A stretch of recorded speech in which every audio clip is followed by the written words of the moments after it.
serious injury. When I say number of casualties, I mean for us. I'm not considering the number of casualties for the people that were protecting one of the most 70 to 100. Let's put it that way.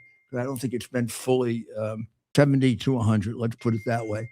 I don't think it's been fully vetted, fully revealed, or fully vetted yet. It was successful in that the feared and maniacal dictator of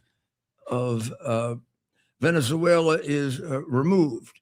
Now, here's the thing that is positively discouraging for those of us who have honesty as part of one of the principles that is so important to us. It's really quite amazing. It's really quite amazing that it was done so perfectly. But I know why, and I'm going to explain it to you, briefly. It comes from a massive. I could not exaggerate for you the amount of practice that goes into going into doing this, and the amount of things that they try to mock up so that they can reconstruct the realistic situations on the ground that they're going to confront and have figured out in advance what the strategy will be. And as you can imagine, the more time you have, the better when you're a professional like this, the better you're able to do this. And the delays that we were talking about, all throughout have helped that enormously. The president made it clear on Saturday and on Sunday that Venezuela must be restored to law and order and economic discipline before any elections. Or it's a little ambiguous. Turn back to them. What the president has done, it seems, is accept the former vice president, who is going to act as the Delcy Rodriguez, who is going to act as the interim president. Now, she is no more legitimate than he was. They were both illegally elected. I wouldn't stand on that technicality, however. I just believe they should kick her out right now. I think this is a terrible mistake. I think when you go over the mistakes of past American victories and extrications, and how many times has it said we go from bad to worse, or from bad to just about as bad? Well, we're going from bad to worse. She's as vicious a communist operative and dictator as he is. She's smarter, so she will put more roadblocks in our way than he did. And she is completely and thoroughly corrupted. There isn't an honest thing about her. The fact that we used her, and I'm sure she ratted out her old friend. I mean, I don't think that was even a consideration. The fact that we used her is fine. That's what we're supposed to do. But now we kick her out. I mean, if we made some promises to her, we'll keep those. But those promises should not have been she's going to get to run the government. She is a Marxist, communist murderer. Corrupt, she and her husband, as bad as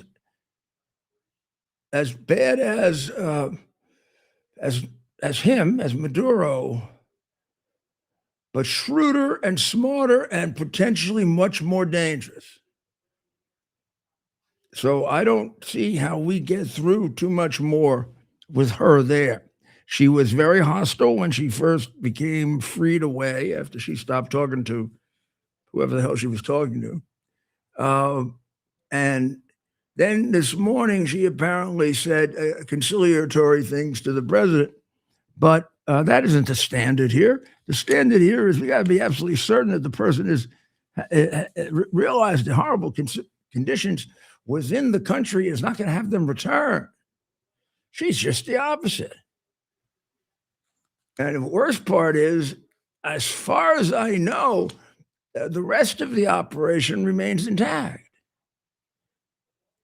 So And they didn't offer an unconditional surrender. And she was talking about how America should leave them alone earlier today. Trump called her and straightened her out. But we know what's in her heart. And there's no room for error, Mr. President. So I urge you in the most respectful terms possible, stick her ass in jail. And some of the other people that we know are part of the upper echelon of those who control the flow of information from that place, because that is used and weaponized.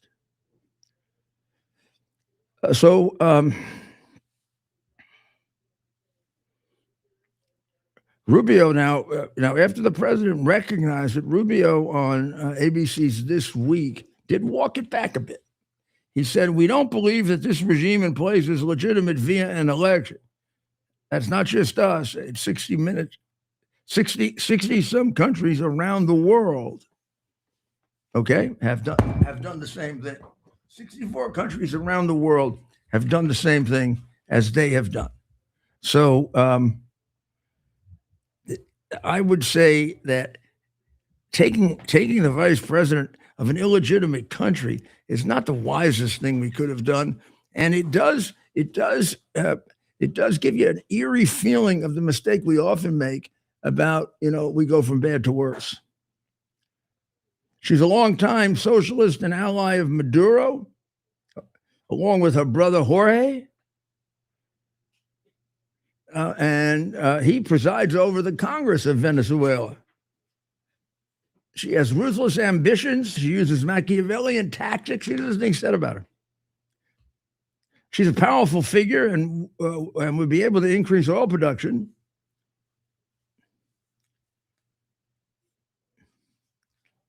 I think there was an idea that she may be somebody who was not only effective, but somebody they could work with. But Rodriguez quickly reaffirmed her support for Maduro during a speech Saturday. And Trump warned her if she doesn't do what's right, she's going to pay a very big price, probably bigger than Maduro. I'd rather not have pay her a price. I'd rather not have compromised us. And I cannot conceive of the reasons why we wouldn't do that.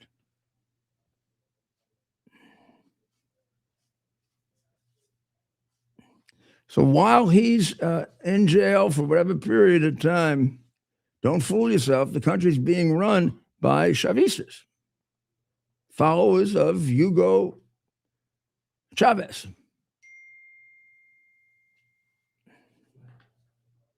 The regime officials, including Interior Minister Diosdado Cabello and Defense Minister Vladimir Padrino Lopez, who physically insisted Maduro is still in charge of Venezuela. That would seem to me to be in direct defiance of the president's statement, and should result in their immediate release and imprisonment. Look, there is, I don't know why they're doing this. So I don't know why they're keeping her on. There are two assumptions. One is they needed her. They worked with her. She helped them capture her boss because she's a piece of scum and will turn anybody in. All right, good. We work with them all the time. I did. My career was made on a lot of them. If they weren't going to testify, I wasn't going to convict. However, you learn not to own them. In fact, I used to teach my assistants that. Sometimes people get a little silly about informants and people who helped. I mean, Roosevelt did with Stalin on a grand scale. You got to know when to hold them and know when to fold them.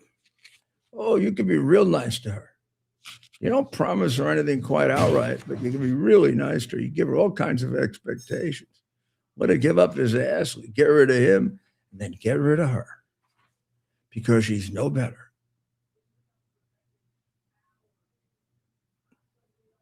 Well, let's see what happens. It'd be kind of a setback if it happened over a period of time. If she says something and does something and then she has to be removed and then they say the thing isn't going well and it's got to be reestablished. It's my advice, which they didn't seek, although I do have an awful lot of experience with this. You get it, whatever it is you want to do, you get it all done at once. Get criticized once, respond to it 100 times. Don't keep escalating you took this now. Oh, we got it all. Oh no, we got to take more. And then the confusion that exists between what the president said yesterday, the president, what's going on today is somewhat of concern, which is yesterday we said we're going to run the place. Guys behind me are going to run. Now this communist is going to be running the place, which may be not any material difference between that and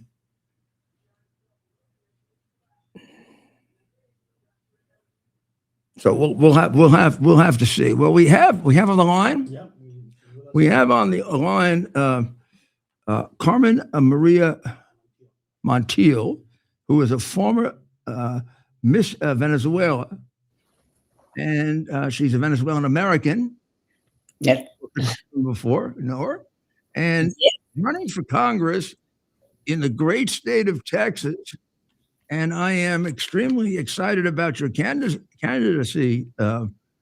I think you're going to be a great candidate. Can you first tell us, before we get to what we want to talk to you about your great country of Venezuela, where are you running in Texas? And right away, in case we forget, how can people help you? Okay, I'm running in District 38, which is a Republican district. Is the district of Wesley Hunt, who is running now for Senate. So it's very important to win the primaries that are March 3rd. There is going to be probably a runoff, and they can help me in carmenforcongress.com, and that's Carmen number 4 with the number 4, Carmen number 4 congress.com. And it is very important that I am the perfect candidate for such a time like this. With what we see and what's happening in Venezuela, I'm the one who has the knowledge, the connections, the knowledge of what happened, how it happened, because I'm old enough to remember the good times in Venezuela. So most of the young people, they never knew that part, but I knew the good times. I saw the process of destruction and the bad times. So we're now, the positive thing is United States now is going to go into partnership with Venezuela for oil. Remember, Venezuela is the number 1 in oil reserve. We have many minerals. We have gold. And, we have rare minerals. So we're going to enter into a great partnership with United States. Venezuela will enter, and that will benefit both countries. Venezuela needs the help to rebuild itself, and it will be the great boost of American economy, because our refineries here in Texas and Louisiana, they were prepped to refine heavy crude, which comes from Venezuela. And right now they are working on light crude. That is what it comes with fracking. So we're spending too much money. Yeah, we're spending money. We're not getting as much out of it. Exactly. It makes us less competitive with Middle East and Asia. Venezuela. So you when you say that you remember it all happening, you also remember, because it was shortly before what I was talking about earlier, there was a period of time before Chavez took over. Yes. When Venezuela was right at the top. And I remember reading, foreign policy and whatever, that Venezuela was the country that was going to be by far the most successful in Latin America. It was a country in the road to development. It was not a third world country at the time. You had, in comparison to your neighbors, they're all wonderful countries also. You have a lot of advantages. You have a tremendous amount of resources. We were way ahead. The rest you have a smaller population. So, you look at Brazil. Brazil's got a lot of stuff too. Brazil has 250 million people to divide it among. But it's a much larger country, much larger. Yeah, much larger. But in some ways, that's harder. Yes, you got a much easier situation, and with per capita, you got to be wealthy. Oh, and in Venezuela, the people in Venezuela used to be very wealthy. Yeah. So the people, it didn't matter if you were a secretary or whatever. People used to have a very good standard of living at the time. And people used to travel, the Venezuela people used to go to Miami all the time and spend a lot of money because the price per capita was unbelievable. And like I tell you, the country was on a road to development, never a third world country.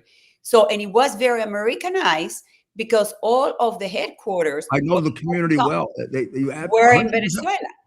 And so when I remember coming to United States to visit, and I have friends from Colombia, and for them, like the machine to give you the parking ticket was a shock.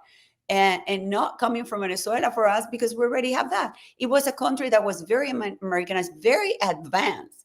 And the people that went to Venezuela to work in the oil industry, and especially the men, married Venezuelan women and stay in Venezuela because it was the standard of living was fantastic.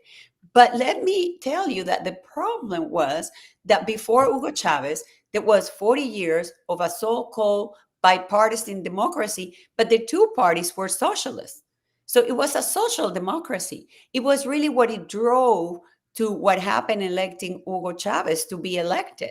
It's a process. I always tell people it didn't happen overnight because Hugo Chavez won. It was those 40 years of that so-called democracy that opened the borders first in the 70s, that started the corruption, that implemented the social programs, and the children of those illegal immigrants that entered Venezuela in the 70s were the one who voted for Hugo Chavez. So people needs to be aware, and this is the reason why I'm running for office, because years ago I realized that many things very similar to the process that took Venezuela to what it is right now started to happen here in United States.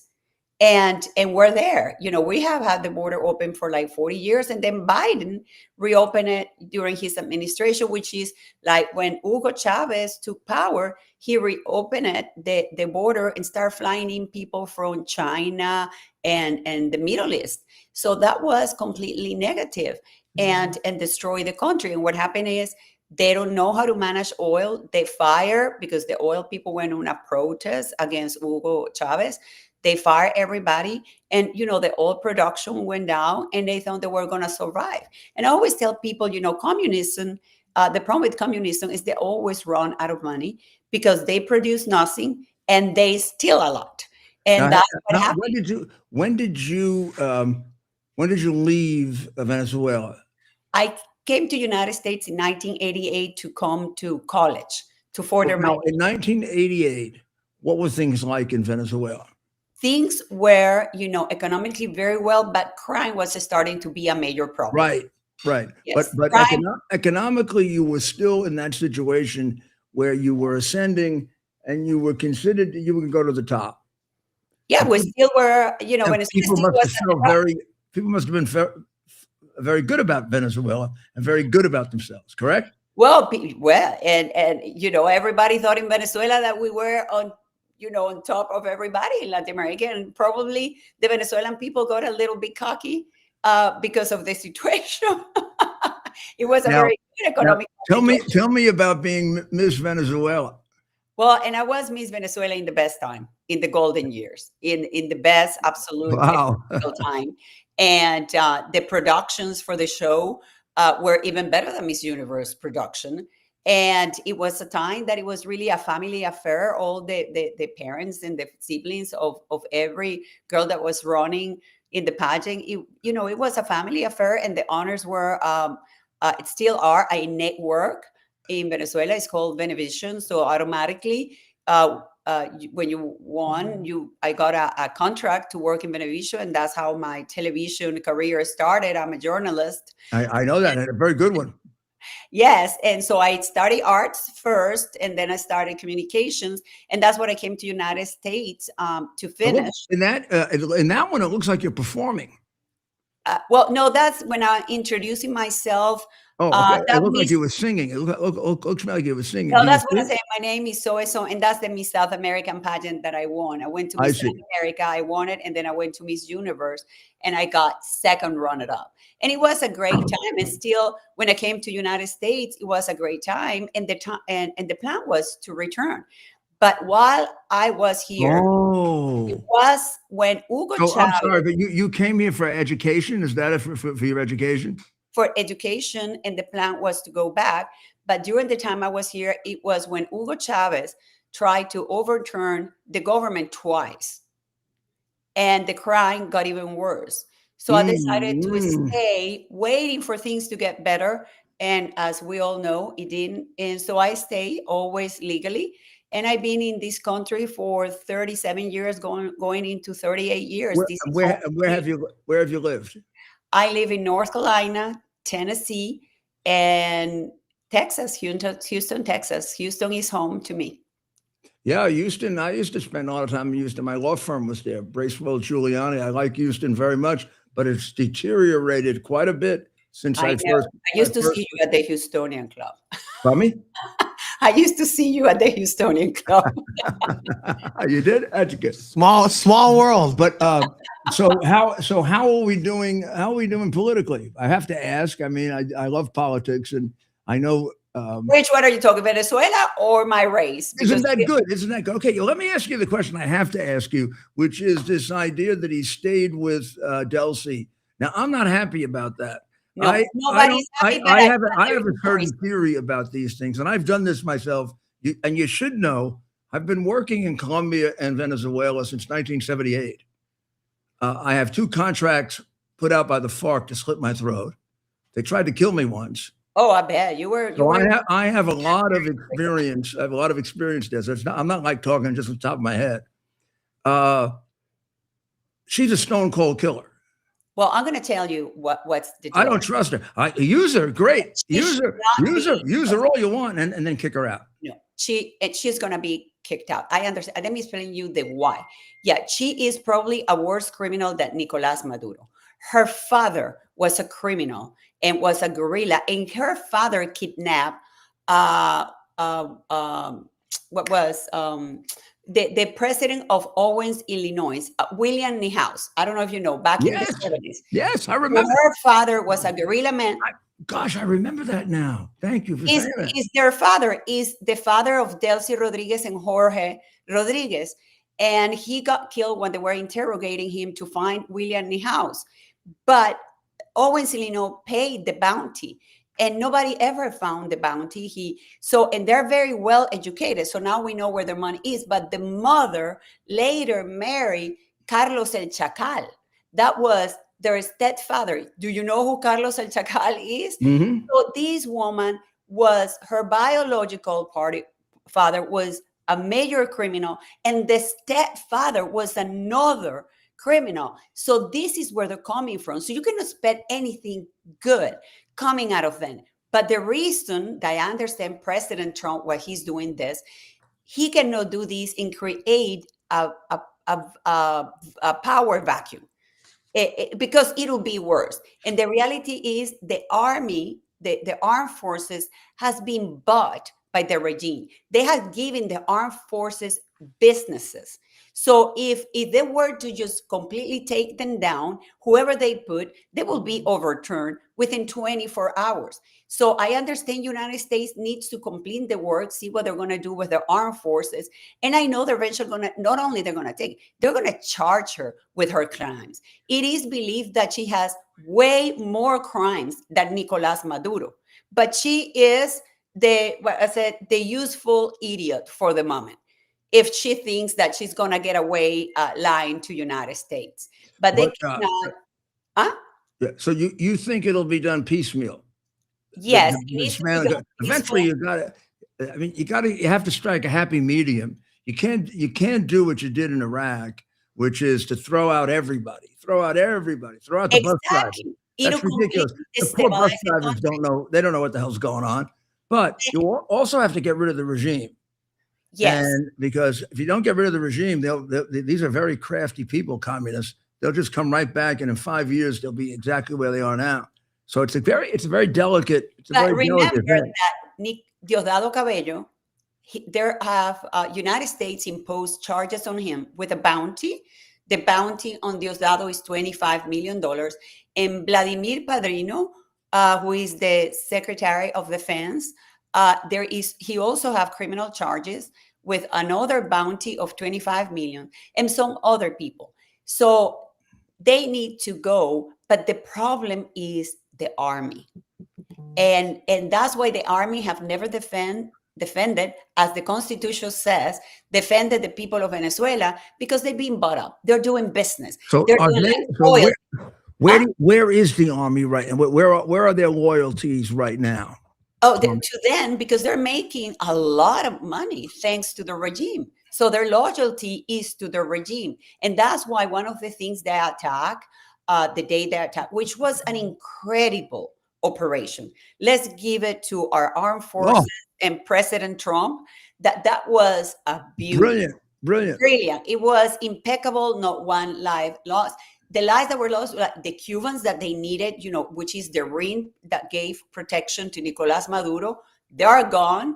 And they attacked Fuerte Tiuna, that is the headquarters of the army, and that's where Nicolás Maduro was staying. And they also destroy the mausoleo where Hugo Chavez, they built this huge thing for Hugo Chavez, but that's gone. I saw that. It's gone. And the people of Venezuela are Our so military happy. doesn't miss a thing. Yes. I So thought when I saw that, when I heard that, and then I saw the picture on the map, I said, "Oh yeah, right. Like he's going to cause us a lot of trouble, but let's make sure we take him out, right?" yeah. So Yeah, I think they were worried that he'd be like a Democrat in America and still continue to vote. So they wanted to make sure he couldn't vote anymore. So they took him out. Well, for sure, because in Venezuela, all the dead people votes. That's well, Venezuela is credited with sort of inventing the crooked machine. Well, it was invented by Hugo Chavez in order for him to stay in power forever, and then they have exported it. See, nobody believed me when I first said that 5 years ago. They have rigged of elections in over 80 countries with that machine. They have made a bigger business, including the USA. And yes, the 2020 election in the United States was rigged by the sense machines. And you know that Hugo Carvajal, El Pollo Carvajal, recently, who is in prison here, is part of the regime, wrote a letter to President Trump outlining all the crimes, among them the election of 2020. And don't you think that Nicolás Maduro is now going to talk? You think he's a candidate for flipping? That used to be my specialty, getting these people to flip. Oh, he's gonna talk. Yeah, I have no doubt that he's not as tough as he looks. Oh, come on! When you are facing 2 life sentence or probably death penalty, all bullies are cowards. Rudy. Oh, and the more they act the way he's acting with the dancing and everything, the weaker they are. Exactly. Now I am told. Now tell me. I mean, I've had some experience with them, not a lot, and so I rely more on other people who say to me, unlike Chavez, who was horrible and evil but very smart, that he's kind of dopey.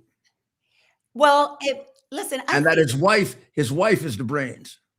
Oh yes, Silita. Is that true? Is that true, Carmen? She is way smarter, and that's why they caught her, because she's also have a long list of crimes.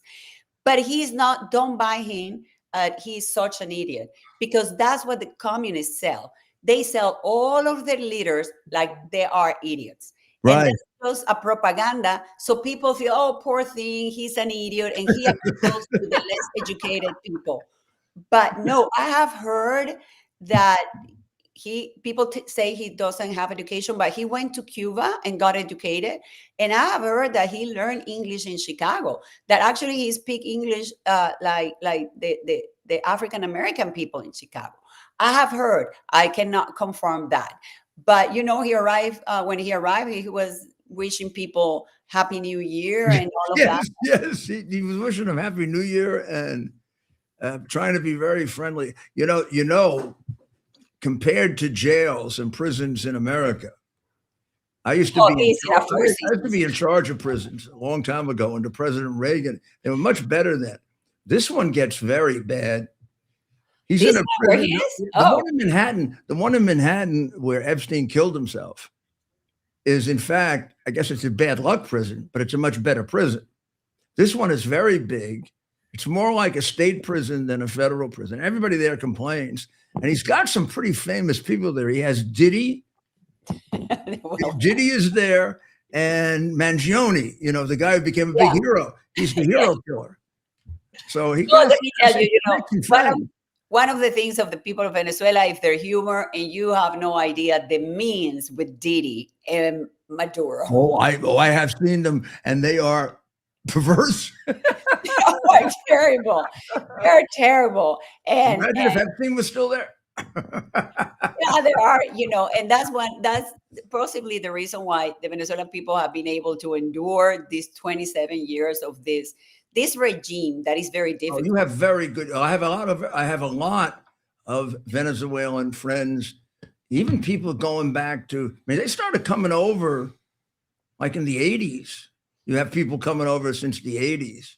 Yeah, but usually those people were like me. We're coming here to study. And they like coming to America. Yeah, for work or study. And then the situation Yeah. that happened to me. So, and what happened is this regime is very complicated to explain because it's not a simple communism. It's not just like dictatorship. It's a communist regime that is involved in so many different crimes. Yes, yeah. It's almost like an organized crime group, a terrorist group, organized crime, terrorist, and a political organization. And they have gone worldwide. Like the FARC was. Exactly. But they have gone worldwide. And this is why this is so dangerous. And this is why I understand that Delcy needs, because if these people, they're going to start turning against each other because they're saying, come on, the mafia. If they know that Delcy Rodriguez turned in Nicolas Maduro, do you think anybody there trusts anybody right now? They're all watching their backs. You may get a couple of killings. As this goes on, because when this happens inside of one of these groups, they even start to get paranoid, and even if somebody's not cooperating, they're afraid they might take them out. Before I joined you, there were shotguns in Miraflores, which is the house of the president, and this just happened right before I connected with you. So it's going to be like that. The country is militarized. People is afraid. The colectivos, which is like Antifa, are on the streets. And most of the good Venezuelan people are staying inside, staying in home. Yeah. So tell us now about your race. Well, my race. I want you now. You're so good. You can explain this so well. I'm going to need some people like you there. You got to be in Congress. And especially in such a time like this, I think. Yes, yeah. So tell me, how's your race going? And again, how do people help you? Right, Ted? Yeah. Ted here is an expert. We're doing, and now more than ever, great, because I've been getting a lot of exposure with interviews because of the situation in Venezuela. And because you're very good too. Name ID, and that's going to help me more. I need to raise more money. So please go to carmenforcongress.com and donate to our campaign. And that's Carmen4Congress.com, because that's the name of the game. This is our Republican district. This is going basically to be decided in the primaries. Primaries are March 3rd. Probably we're going to have a runoff in May. But I am the perfect candidate for the perfect time. How many candidates are running? 10 in this primaries. Because 10? It's a Republican district. Yeah. 10 Republicans. Yes. But I'm the only one with name ID in this race because as you know, I have run before. I know you've run before, and also on the media. And then I have the media part also. Yeah. And so that helps me. And with this situation with Venezuela, that's giving me even more media exposure. And that also helps. Yeah. And it's important to have some people who actually understand it. And, like the questions I asked you tonight, if I ask just an expert I can read it myself. But I talk to you, you're somebody who has experience from coming from there, paying attention to it, going back there. Well, and geopolitically around the whole region, because, when you come from there, it's like all the countries, we communicate. Latin America is kind of very similar. We are aware of the situation because it affects all the countries in Latin America. So I am the only candidate right now that understands the geopolitical situation in the region that understand the importance of United States to take care of our backyard. We need to take care of our backyard. We are in the same country, Venezuela. Oh, we should. This has been Carmen. This has been a thing of mine since I'm in college. Way back, the Republican Party kept promising they were going to do more and more about Nixon. Nixon promised Rockefeller that he would do it, and we've made some efforts, but we've never we've never done what we've done now. And I credit it to the president, of course, but also to Marco. I think you have a man as vice president who has it in his heart. You know, I know Marco. I was the second person to endorse Secretary of State Marco Rubio. Marco Rubio. Yes. I was the second person to endorse him when he was behind by 28%. I just had dinner with him the other night. I love him, and it's fantastic. This comes out of love. It also comes out of a hatred of communism. Well, because he's in my situation. This is where we come from. We has lost a lot, and our families has lost a lot. And I know that he understands that Venezuela needs to go first, because Venezuela, because of the resources, is the one that feeds Cuba and Nicaragua. So he knows that after Venezuela, and this is Marcos doing, I believe, Cuba after Venezuela and then Nicaragua. And with that, we, America, is going to be able to save the region. The celebration on Saturday and Sunday was as big in Versailles in Cuba, in Little Havana, as it was in the Venezuela area. So it was here. And then on Sunday they came together. On Sunday, every city, same on Sunday they came together into one big celebration. It was very nice to see. Yeah, and that will tell you the few people that are protesting and actually saying that Maduro needs to be, they have the protest. Getting wiped out. Oh, the Venezuelan people have even in New York, Carmen, even in New York. Because they were said, tell me, I don't know where they came from here, and they're not. They had some of these Mandami communist bums were carrying signs. All of a sudden, these Venezuelans came from everywhere. They just surrounded them. You couldn't see them anymore. Well, what happened is the Venezuelan people have gone through so much that such an important time like this, they're not going to allow for anybody to mess it up. Good. And there are three. We need her there to make sure, right, Ted? That's right, Mayor. And it's all, it's just as important to have folks that have experienced in other parts of the world with communism and how it totally destroys an economy, people's way of life. And so, that's an important argument on why someone like Carmen needs to be in Washington. Yeah. We got to get her back. I'm going to do a special on communism and socialism to educate my former citizens in New York, because they made such a terrible mistake electing. This guy is a straight out and out communist, and he's a supporter of Islamic terrorism. And he took his oath of office on a book that talks about killing Christians and Jews, which tells him to do it. Okay, Rudy, you are a lawyer. Is that even legal? I don't think so. I don't think so. The book says, I have a copy. I don't have it right here, but I have a copy of the book. I did a whole special on it. I studied to be a priest, so I was always interested in the Quran. I've known the Quran. You and I have something in common. I wanted to be a nun. It's true story. Boy, what a loss if you had become. Oh, I'm sorry. You're so beautiful. I went to Catholic school with nuns. I wanted to be a nun. So. Oh my goodness! When we would see a girl when I was in Catholic school who was very pretty, right? And she would say, "I'd want to be a nun." We would say, "Oh, what a loss!" Then if we saw one that wasn't so pretty, right? I won't tell you what we say. Well, I thank God I grew out of it. I think you'd have been good at anything you do. So we're going to have you back, right? And we want you to really, and anything we can do to help you. You, Teddy here has been through many congressional races, and he always wins. So yeah, something like that. I need Teddy. Yeah, no. He really knows what he's doing. So let's talk. All right. Thank you. I appreciate it. All right. Thank you. Yeah. Happy New Year. Thank you for having me. And congratulations for your countrymen. Thank you. We're thrilled. I'm very happy. Very, very happy. I'm happy that I will be able to see the family that I still have in Venezuela at some point. God bless you. Thank you. I appreciate it. Thanks for having me. All right, Carmen, we'll talk to you soon. She is I'm glad great. Carmen was on because I don't know how, if you have or you haven't had much experience with the Venezuelan people, but that's what they're like. I mean, Carmen is a very typical example of all the Venezuelans I know, my friends and the people who are associates and the ones that I've met. I've always had a wonderful experience with them and the Colombians. I have a very, very warm feeling about the Colombians. And even though they're sort of rivals, they're on right next to each other. It also brings about a great deal of cooperation with them. Right. So I should really tell people before we go anywhere about the Colombian election. Now, I guess we should describe the charges.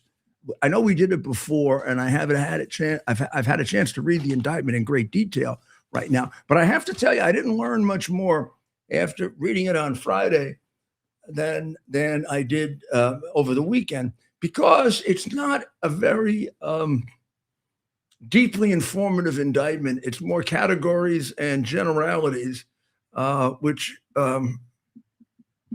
it's somewhere between. Sometimes you'll have an indictment and all it does is just state the crime. No details. Right. And then you'll get one that's 150 pages long. And it's like Charles Dickens. Yeah. This is somewhere in between it. This gives you enough facts. You got an idea of what they would do. It doesn't go into any kind of really great detail. It definitely sufficiently charges a crime. It sufficiently shows you the strength of the case. Doesn't overdo it. And tactically, it's the kind of indictment I usually wrote. Now, it is my district, so maybe we use the same idea, but we do enough. But we used to call show a little leg, but nothing more. So they're charged with narco terrorism, which allows for forfeiture as opposed to just narcotics. Forfeiture, taking their money away.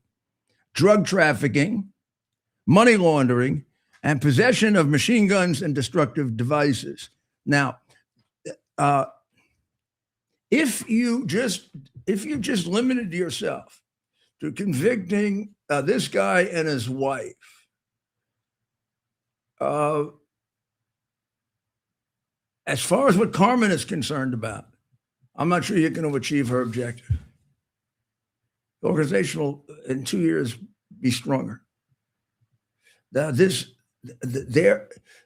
reason that the rationale behind how I was able to get the funding and the support and the 40 agents and the cops to put them behind the RICO prosecutions is that I was the one who recognized the RICO was not being used properly.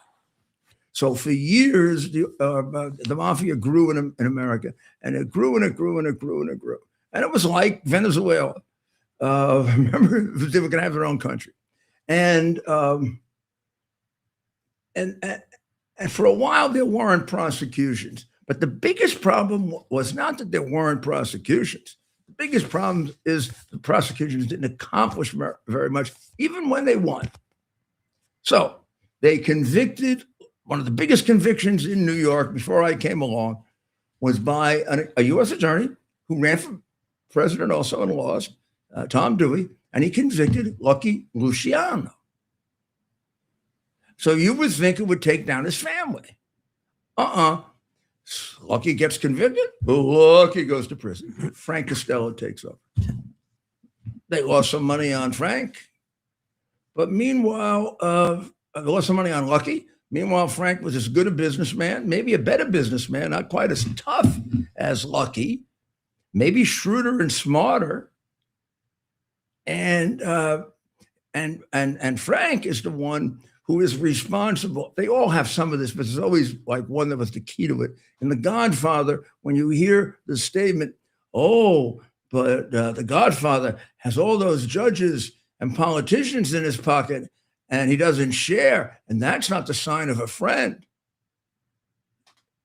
That's Frank Costello. Frank Costello had all the judges and politicians in his pocket, including one Democratic judge.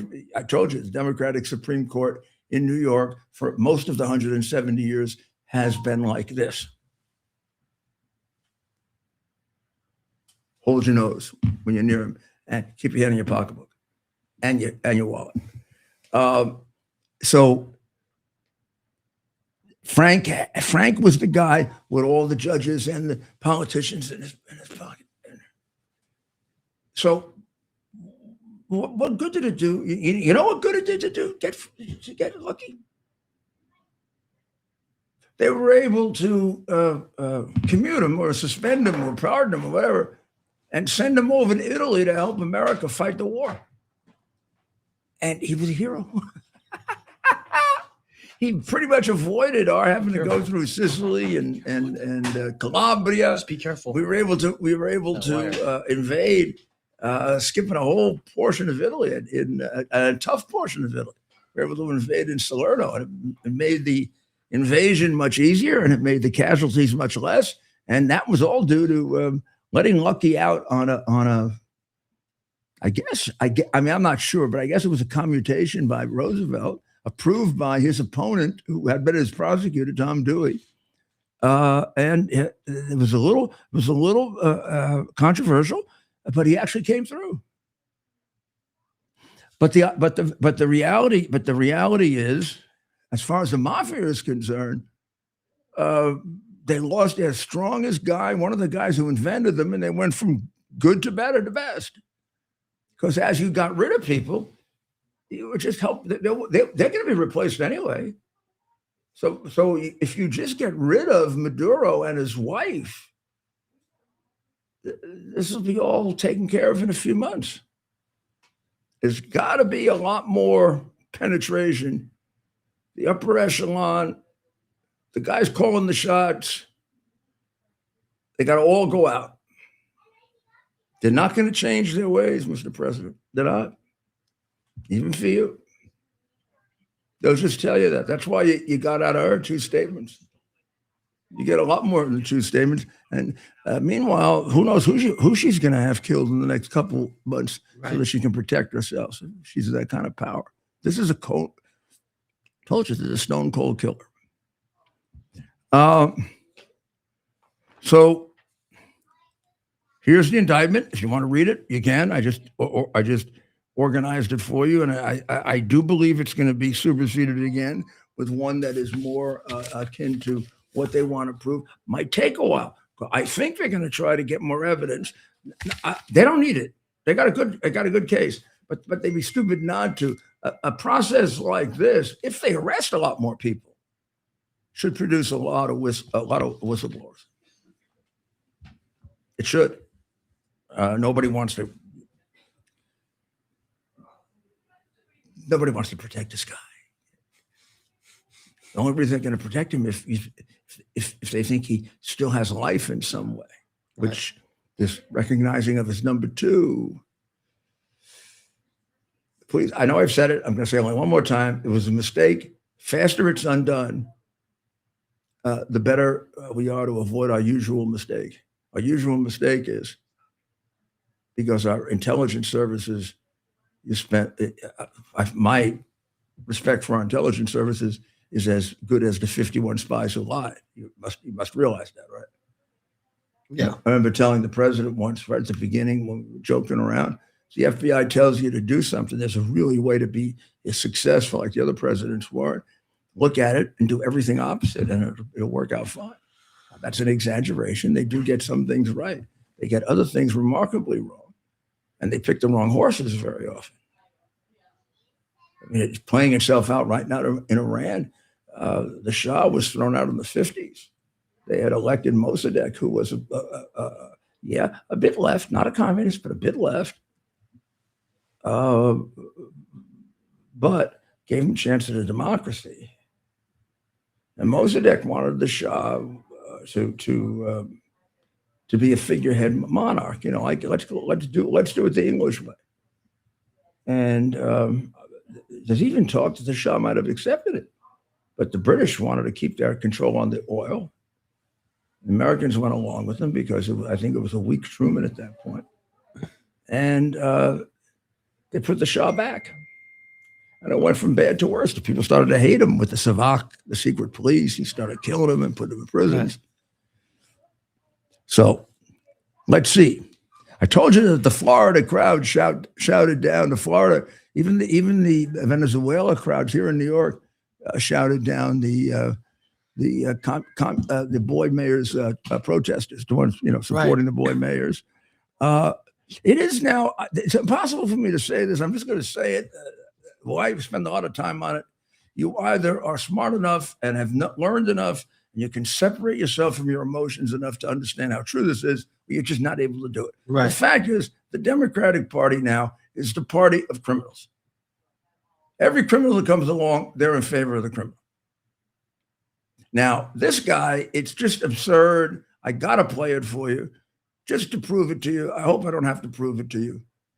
This is the same thing as with the wall. Nancy D'Alessandro, because that's her real name, whose father was mayor and uncle was something else. She was all in favor of a wall. And then Trump comes along, wants a wall. If you put up a wall, you're a racist and a xenophobe. Not if I put one up, but if you put one up. Schumer, same thing. Schumer was in favor of a wall. Trump was in favor of a wall. Now you're a xenophobe, racist, pig, monster. Only if I put it up. Same thing true here. Let's listen to the traitor to the Jewish people, Chuck Schumer. 1 second. And his very, very strong position on catching this guy and getting him the hell out of there. And see if you don't agree with me that the number of times we can catch him in a lie is endless. It's just a function of how often he speaks. About all these things he wants to do or is doing. I'm trying to post while we do this. His words. Maybe the best metaphor was his claim to bring democracy to Venezuela. There was a big policy there. It flopped. If the policy was working, Juan Guaido wouldn't be in the balcony here. He'd be in Venezuela. He'd be sitting in the president's palace, or at least waging a fight to win. He's here. And the president brags about his Venezuela policy? Give us a break. He hasn't brought an end to the Maduro regime. The Maduro regime is more powerful today and more entrenched today than it was when the president began. He brags about.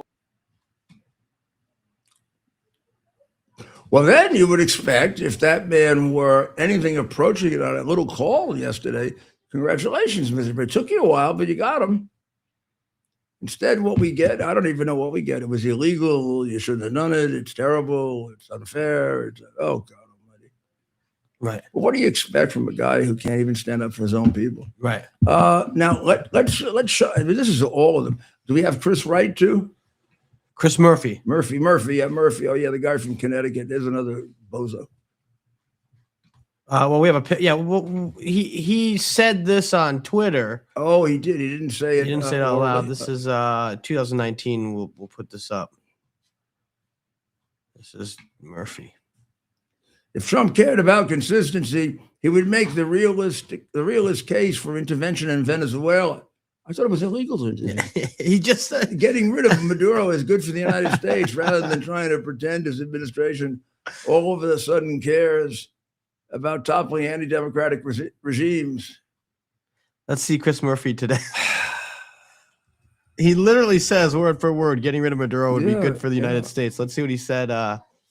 What happened today? What did Maduro convert? Let's see. Come on. Oh, he got confronted by CNN. CNN actually confronted the guy. This is him on CNN today. I bet they're trying to burn that. Right. Maduro to be gone. You said, let's get one thing straight. There should no longer be any debate about Maduro's lack of democratic legitimacy. The Trump administration is right to put restoring Venezuelan democracy at the center of our approach to this crisis. A return to a stable democracy is in the interest of the Venezuelan people and the United States and the hemisphere. we don't know what's going to happen with regard to the civilian leadership there. Tom Cotton was just here saying that he hopes that there are democratic elections. Isn't that what you want?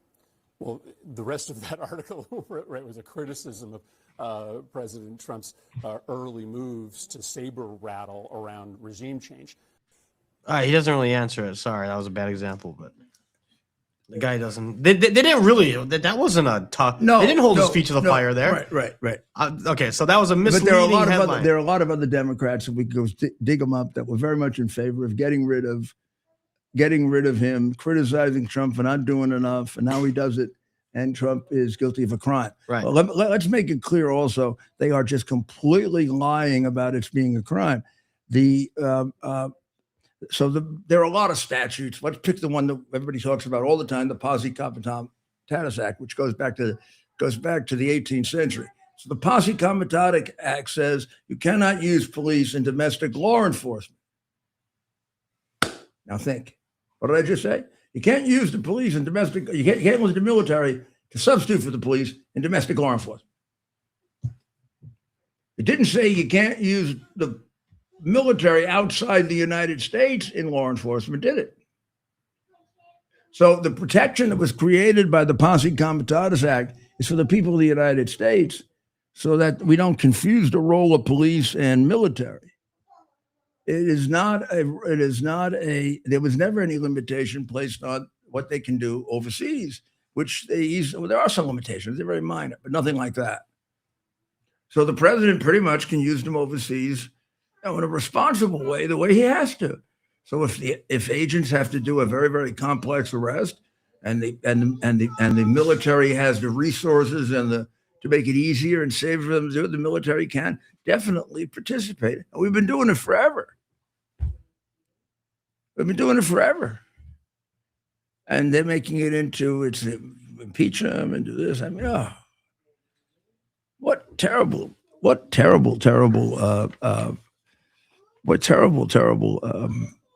liars they are. Do we have a picture? We have a picture of Dodo Bird dancing, Maduro dancing. I don't know. We did a while ago. Because they say that the general description of him going to court and going back and forth to the courthouse and the MCC is that he was very, very confident that he's going to get away with it, and that she was a wreck. But he's living definitely in some process. He's living in some process of denial, Ted. I'm sure. This guy's never. I don't think he's ever going to see the outside of a prison, ever. I really don't. I'm just trying to see if I had a. Yeah, let's see. Oh, there he is. Geez, he's like Feliz Navidad.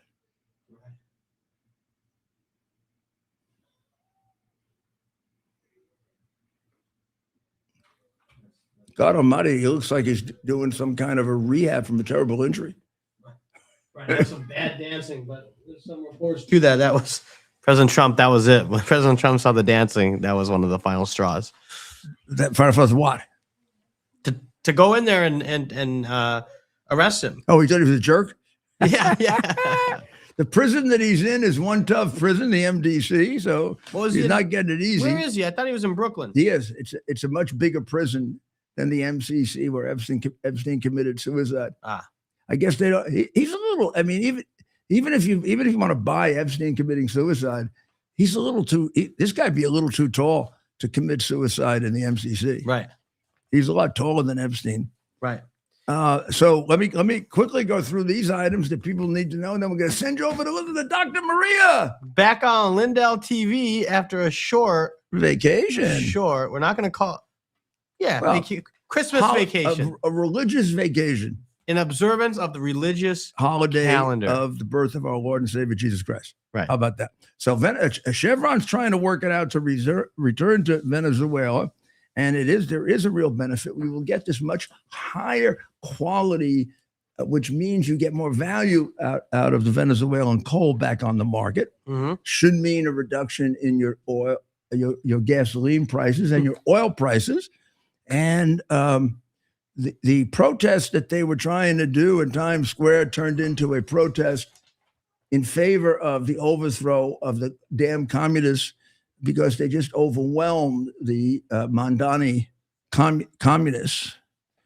I'm going to do a rundown of the Colombia election for you. We got plenty of time for that because Colombia is right next to Venezuela, and the president has said he believes it's going to be right wing by the middle of the year, which is when the election takes place. I'm going to give you the odds, and you get an idea so we can start following that. Denmark, I thought it was funny that Denmark warned us that we shouldn't attack Greenland. Mhm. They're afraid he's going to do the same thing in Greenland that he did there? There must be. So I wonder how too bad we can't interview Xi Jinping and Putin. I mean, we'd actually ask Putin questions, unlike Tucker Carlson. Right. I wouldn't feel comfortable having Putin sit on my lap. I really wouldn't. Or Fuentes. Tim Walz, go back to China, you commie. Bye-bye. Yeah, he's still gonna get away with being a communist. Damn it, you know. Mm-hmm. I mean, there's no doubt. 30 years going to China, bringing kids there to get educated, brainwashing them, getting money from China, and telling us how great China is. That he isn't a plant. But I guess if you can't get them one way, you get them another. Mm-hmm. The U.S. is going to reduce the number of recommended childhood vaccines, which is a very good idea because the kids get so many vaccines that they're going to die of holes in their body. And Russia, of course, is just going at it and at it and at it. And they did a big drone strike at which they tried to reduce dramatically the food supply for Ukraine for the winter. I don't see them ready for peace. And I think something has to be done to get them ready for peace. They really do. You want a very depressing fact, and then we'll end on an optimistic one.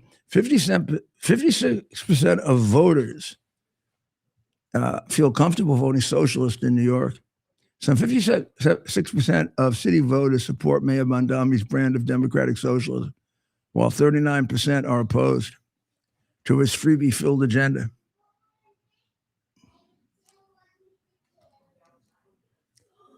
"45% said the polls are mainstream, while 47% said they were far outside the mainstream." That's a little strange, right? Right. So who knows what this poll is about, but the Post has it there. Mondami appointed a schools chancellor who was against the gifted schools, wants to do away with them. The best. Let me guess. They're the R word. They're racist, right? Kamar Samuels, who I think does not have a record of any kind of success, who regularly holds anti-racist and equity town halls, and believes in dismantling the gifted and talented programs. So we will no longer have any chance of being a meritocracy, and we'll get beaten by China or by one of the Islamic extremist countries that Mondami obviously is loyal to. He took the oath on their book, right? Not ours. Right. And this Samuels things really hits you right on the head.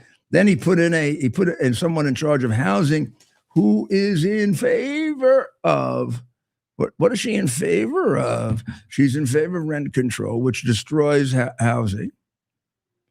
She wants to freeze rent on 1 million rent-regulated apartments. Now, they're allowed to make small increases in the rent, which is the only way in which they ever have any money to fix them. So what happens is they let them run down. These places live in hellholes that are very dangerous and crime-infested. And then eventually the landlords give up completely, hoping people will leave. And then the buildings get burned and they get trashed and they get rent control has been rejected by even communists, except the really dumb ones. And Mondami is dumb. He's immature. He's a child. He's spoiled. And then worst of all, he's a supporter of violent Islamic terrorism. He hates the Jewish people, and he hates Americans. So we're going to fight back against all of that. We're going to keep you on target, as we said, about the dangers of Islam. And we're going to keep watching this Venezuela thing, because I think pretty quickly you got to chop the head off. Otherwise, that head is going to, grow back again, like a snake. You got to chop it off and throw it away, so we can't, and chop it off in several places. So let's pray now for the people of. Well, let's offer our prayers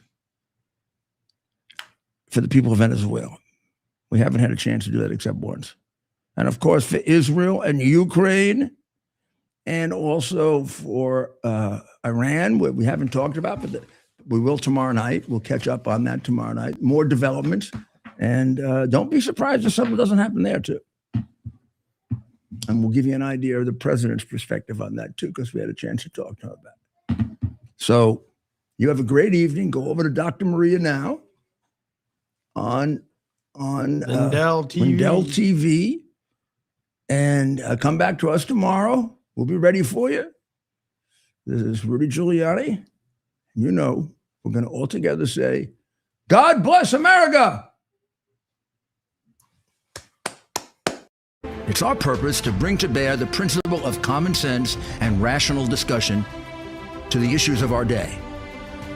America was created at a time of great turmoil, tremendous disagreements, anger, hatred. There was a book written in 1776 that guided much of the discipline of thinking that brought to us the discovery of our freedoms, of our God-given freedoms. It was Thomas Paine's Common Sense, written in 1776, one of the first American bestsellers, in which Thomas Paine explained, by rational principles, the reason why these small colonies felt the necessity to separate from the Kingdom of Great Britain and the King of England. He explained their inherent desire for liberty, for freedom, freedom of religion, freedom of speech, the ability to select the people who govern them. And he explained it in ways that were understandable to all the people, not just the elite. Because the desire for freedom is universal.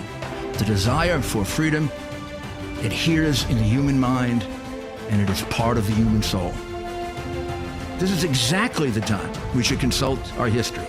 Look at what we've done in the past and see if we can't use it to help us now. We understand that our founders created the greatest country in the history of the world, the greatest democracy, the freest country, a country that has taken more people out of poverty than any country ever. All of us are so fortunate to be Americans. But a great deal of the reason for America's constant ability to self-improve is because we're able to reason, we're able to talk, we're able to analyze. We are able to